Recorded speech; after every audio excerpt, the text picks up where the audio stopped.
Tere kõigile, teiega on siin Kristel ja siin on tänased 3 kaarti. Valige siis välja oma kaart või kaardid, küsige oma küsimus või küsimused, soovige oma soov või soovid ja kuulake ära, mis kaartidel teile öelda on.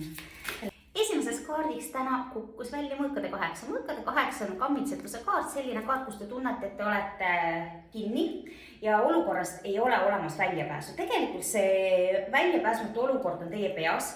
Igast olukorrast on olemas väljapääs. Võib-olla tasub astuda samm tagasi ja vaadata üldist olukorda ja võib-olla isegi kasutada natukene loomingulisust.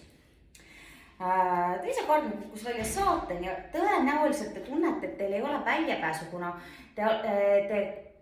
kas te töötate või olete kuskil kellegi range kontrolli all.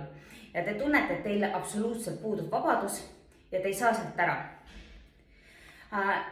Kolmas kaart torn. See võib näidata, et miks te seda niiviisi näete, ongi, kuna võtsite roosad prillid eest ära ja illusioonid on purunenud.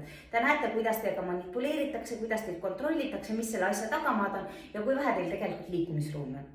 Või teisest võimalus, kui te vaatate, et soovite siit ära saada, sellepärast, et ei suuda selle kontrolli all olla, see ainukene võimalus siit välja pääseda on minna niimoodi, et te põletate enda taga kõik sillad ära, et teil enam tagasi teed naasmist ei ole.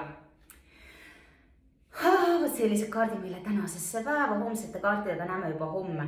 Loomulikult torm võib ka näidata mingeid looduskatastroofe või õnnetusi.